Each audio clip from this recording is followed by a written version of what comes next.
of Life is a Beach, and I guess life is a beach when you're traveling through Africa. I don't know how many beaches you're going to see with Africa Rally, but I've got Paul Clayton of Africa Rally, the organiser of this awesome rally, which goes from South Africa, and I see it's from Johannesburg, and it goes all the way up to Kenya, using normal roads. And you know, it looks like you can even use a motorbike. So Paul, welcome.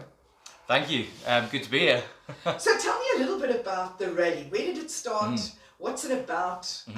A few years ago, there was an 80-year-old lady who went from Cape Town to Egypt in her little, I think it was a Toyota Corolla. And she was such a lovely lady. She's since passed away. And I'm sure she would have done the rally with you. No, indeed. So tell me a little bit about the start and where the idea came from. Well, I mean, the idea for this type of thing's kind of always been there. I mean, I've been doing charity rallies in different areas of the world for around about 12 years now. Usually with the tagline, you know, ridiculous vehicles in ridiculous places. And I've driven this route personally myself, not as part of a rally, but just simply on my back, my own back, up through Africa. And it's my favourite route, if I'm honest. So the idea of this was wanting to share my love of Africa with as many people as possible, wanting to raise some money for a good cause while we did it, and to have a bit of a charity road trip with a party atmosphere for it. So tell me, when you leave Johannesburg and you're in a vehicle, because Yes. I see you've got motorbike, car, random. Absolutely, yeah. We wanted to open it up so any vehicle could enter. And in the random category, we actually have a couple of guys down from Durban sort of area doing it in an ice cream van. So that counts as random, definitely. So that's a really random, not a rowing boat or anything like that. No, although there are some Brits that are thinking of doing it in a tuk-tuk. Now that really would be something if they made it. I wonder how long it would take them. Yeah, and they would have to carry a fair few jerry cans, I think, as well. I think so too. To get through bots, at least. So when you start off in Johannesburg, where do we go from here? Yeah, so we start at a lodge, Sparrowhawk Lodge, just outside Hearties. And then from there, we suggest teams head into Botswana. We've got various hospitality partners on board along the suggested route, so that they get discounted accommodation, and they have a sort of friendly face that can offer them help with any of the mechanics and different things. From Bots up the east side, Nata up to Kasane, and then cross into Zambia. Maybe spend a few days at Victoria Falls. I know it's on quite a few people's overlanding sort of tick box list, if you like. Into Malawi, one of my favourite countries in the world, certainly. Fantastic. Malawi is just beautiful. Oh yes. So hopefully we skirt along Malawi. Yes, Lake Malawi. absolutely. Some fantastic driving roads there as well. There's a mountain pass from Lilongwe down to Monkey Bay, which personally I think is a lot better than Transfiguransen Highway or the Bolivian Campo del Muerta or any of the other sort of famous, if you like, driving roads around the world.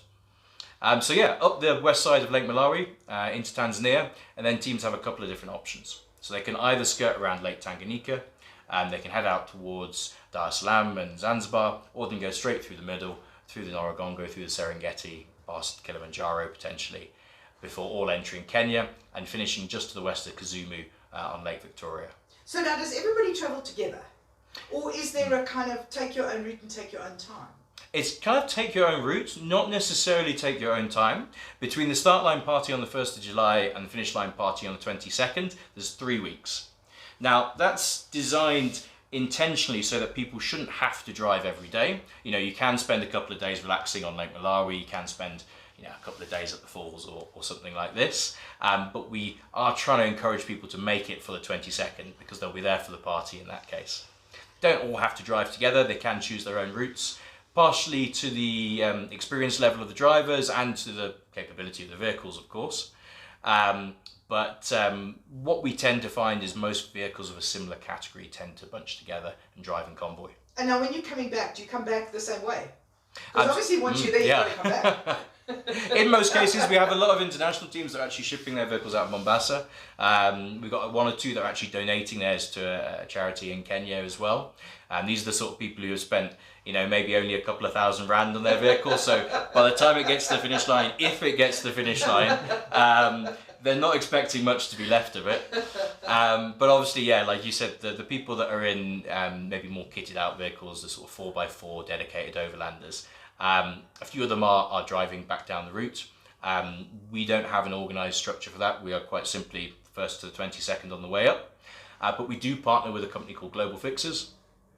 So if they want everything taken care of them, if they want to be able to just leave their vehicle in Nairobi, fly back and have it shipped, delivered to their house back in South Africa or wherever else in the world for that matter, they can contact this company that are a partner of ours, and they'll do all of that for them. And along the way, I'm assuming you have mechanics that can fix a vehicle, or do you have points of mechanical?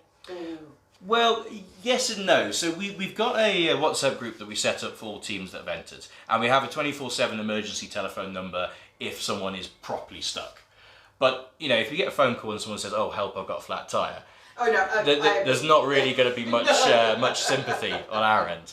And, you know, I've driven this route a couple of times myself. We've never struggled to find, you know, decent mechanics, even just to sort of bodge the vehicle to get us to the next stage.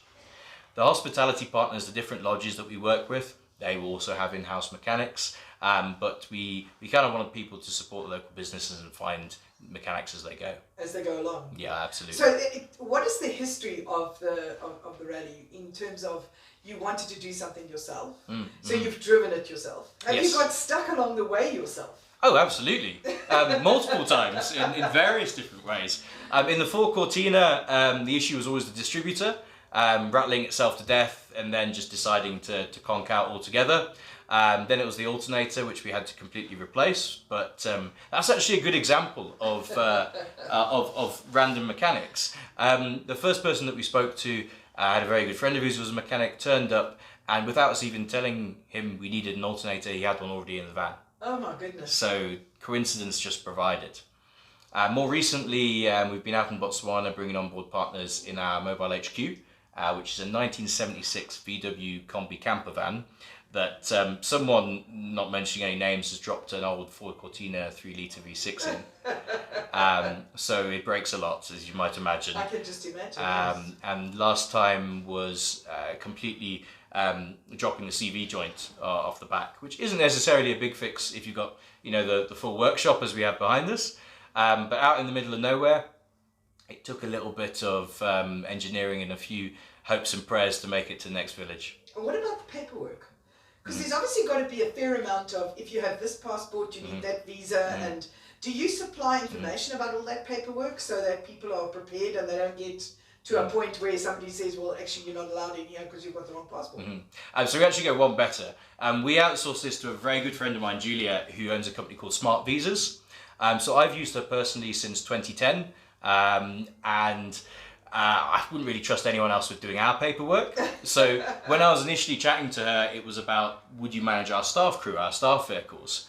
And then slowly that sort of molded into, well, if you're doing it for us, why not make it easier for everyone? The same way. So yeah, absolutely. Smartvisas.co.uk. We've got a specific page on her site, and she manages all of that for us. And she takes care of obviously your passport visas, what country you need which visa for, and then obviously a flight back if you need a flight back, or does that also another partner? No, so the flights we ask people to organise themselves, simply because there's no margin in the airline industry anymore. So the cheapest way they're going to find it is by calling up BA or Emirates or Virgin or other airlines are available, and booking that sort of thing directly. But so regardless, what type of car do you recommend? So now we go bike, yes. Now we go car, now we go random, now we go 4x4. So it's an interesting question because I love my old cars. So I would always want to do it in something that's really easy to fix by the side of the road, something that is iconic enough that it makes people smile as you're driving along, brings back a few memories. It's one of the reasons why I love the Cortina, because everyone's parents had one. Or from my generation, everyone's parents had one. So they immediately identify with the car, and they want to know what on earth you're doing in the middle of Zambia in a South African plated Cortina with a British accent, you know? It's a conversation starter. And they're easy enough to fix. 13mm spanner and you're pretty much golden. So I would recommend classic cars, old cars. Absolutely. Classic bikes, or something that just works? Bikes is a little bit different because even newer bikes are fairly easy to maintain.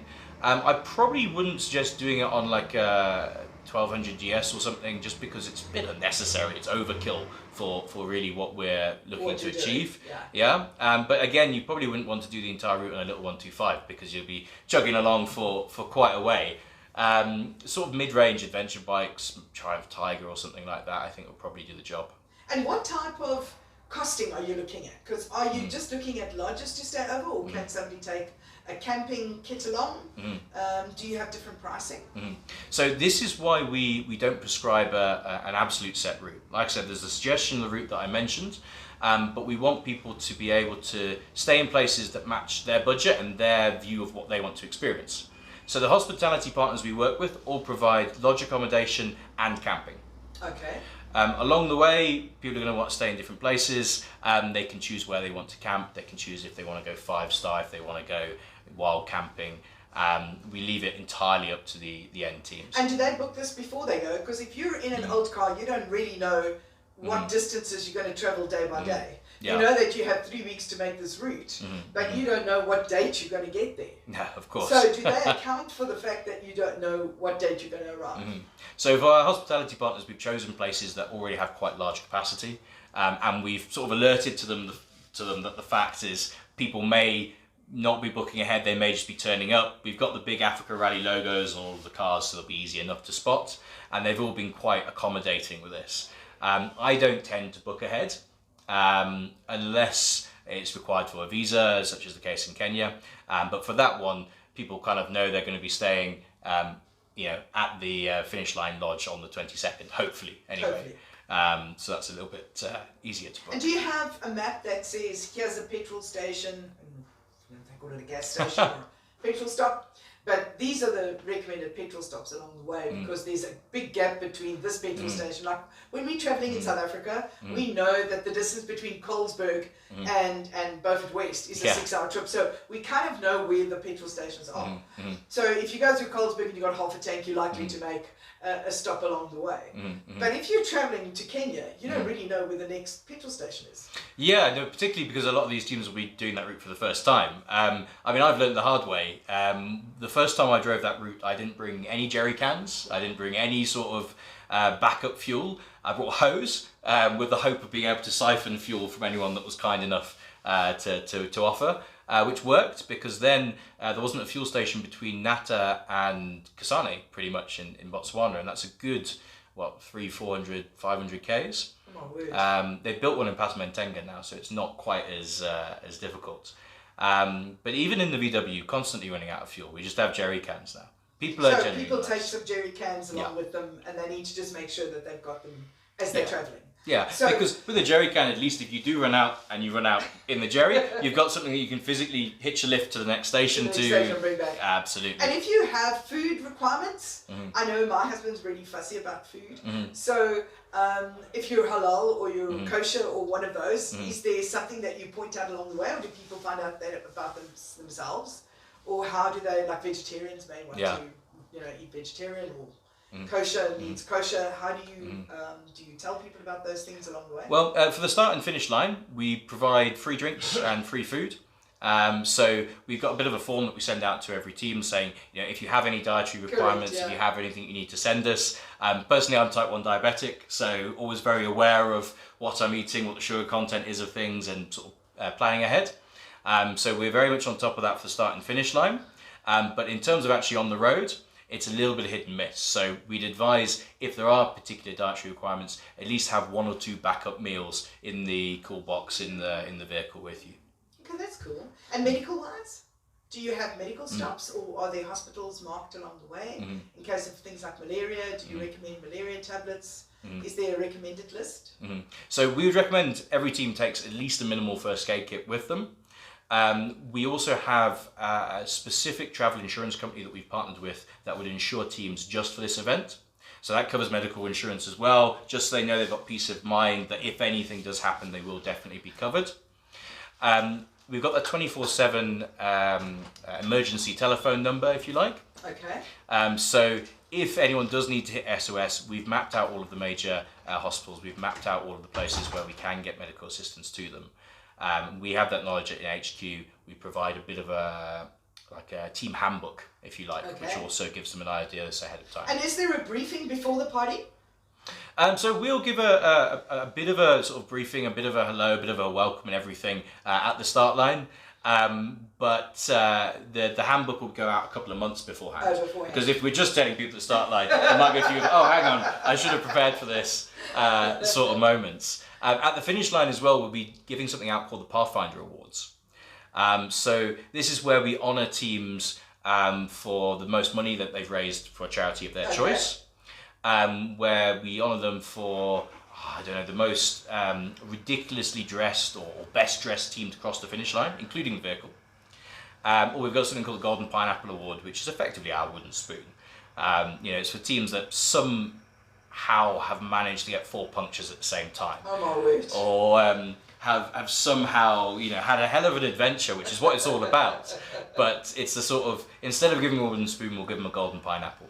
That's awesome. And then you obviously encourage people to tell their story and you put it on your website afterwards, because that's the annual, that's why we do it. Absolutely, absolutely. And I mean, this is the first one since the pandemic, so it's fresh again. It's full of people that are mad and wanting to get back out into the world. But absolutely, we are looking to run it every July. And how many people have you had in the past that enter every year? So we actually capped the rally at 50 teams. Number of reasons, partly the capacity of the venues that we hold start and finish line and whatnot.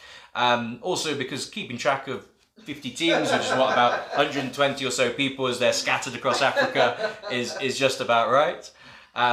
And it also keeps that sort of community with people when they're driving. Do you find the border controls are quite simple? Because sometimes when we go into, for instance, Mozambique, there's always border control issues. There's a lot of bribery going on. It's kind of trying to wind your way through the currency, having the right currency, having the right phone. Because often you can't get on WhatsApp unless you're in a Wi-Fi zone. And if you're in the middle of the forest and you don't have that country, like let's say Botswana, you don't have orange, how do you communicate to say, I've got a medical emergency? Or we've got an issue when getting into that country, so the visa crossings for the suggested route are relatively straightforward. They're not as difficult as they used to be, because all of the countries now offer e-visas rather than having to queue or get physical visas for a lot of the foreign nationality passports. Secondly, they've finished building a bridge across from Botswana into Zambia, that's right. Which I'll be crossing for the first time in a couple of weeks as we're taking the staff vehicle up there. So looking forward to not having to sort of crawl onto that tiny little ferry and wait while... So I've heard that vastly improves the sort of border crossing experience there. Also, we tend to find, because we've got the Africa Rally stickers on the side of the vehicles, and people are aware that we're a charity organisation, we're raising money for international charities, yes, but also local charities as well. They tend not to give teams too much hassle because they know they're doing a good thing. Absolutely. So in terms of phone coverage, is there a sort of blanket African, like Vodafone, do they cover the whole Africa route? So if you get a SIM card from Vodafone, you covered pretty much everywhere? Or is there, I think MTN is pretty much covered. MTN is very good for this route, but it depends on the particular contract that you have with them. So I got stuck this way. So I'm with MTN in South Africa, but my particular plan didn't cover me for international roaming. So I had to go back to my UK number when I was in Botswana. So the only thing I would say is check ahead. Plans do exist. You can also get a new SIM card as you go into each country. They're not expensive. The best thing to do is to get a pay-as-you-go. Because pay-as-you-go is really cheap. You can just top it up with data. You don't need phone time, because nobody you're going to phone in the country, you don't know anybody anyway. That's true. So get a pay-as-you-go SIM card. Just put on 10 Pula or 10. But dollars, I would imagine, is the easiest currency to carry in Africa. Everybody deals with dollars, so it's probably best to carry dollars when you're traveling. Not heaps of it, but no, and small denomination notes. Small denomination. So if there's something you have to buy along the way, or somewhere that a mechanic who doesn't take card, which in Africa is very, very likely, you have dollars on you that you can pay somebody. Because it's unlikely you're going to keep changing currency as you go along, because each country has its own currency. Of course, but they all use dollars. Yes, the majority. Dollars do go down well. In the sort of first section of the route as well, Rand also works. We've never really had too much of an issue with that being accepted. And also, on the mechanic side of things, or people that are sort of helping out, things like, decent pair of sunglasses, obviously Africa Rally branded from the website. But these go down really well. Sort of actual gifts of nice little things, That's That's actually a good idea. So you can just keep a box of... I remember when Julia went up from Cape Town to Cairo, she carried a box of suckers and sweeties in her car. Yeah. So when she ran out, she'd just go to the local trade store and buy another box, and she would give those out as she went along. And she became quite an iconic little car, because she went from here to Egypt and then on to England. Okay. And she actually went to meet the Queen for her birthday. Oh, fantastic. And the Queen turned her down. Oh, no. And, or the Queen's secretary of the secretary of a secretary. There'll be a lot of, yeah. But she said Camilla did write to her and say she was coming out to South Africa and she would love to have lunch with her. Oh, fantastic. So she was looking really forward to that, looking forward to doing another trip, and she passed away. Oh, dear. So it was really sad. But she was a lovely, lovely, it was called My African Journey.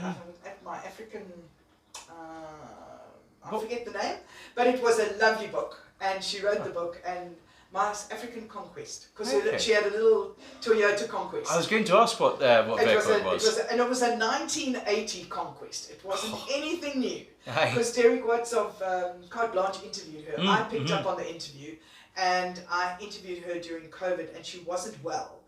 But we had such a lovely conversation. It was so nice, and I said to her, I'll meet her when I come to Cape Town. And her daughter phoned me and said, I just want to let you know that my mom passed away. But just a lovely interview. I can't remember having a nicer interview with somebody who had travelled across Africa.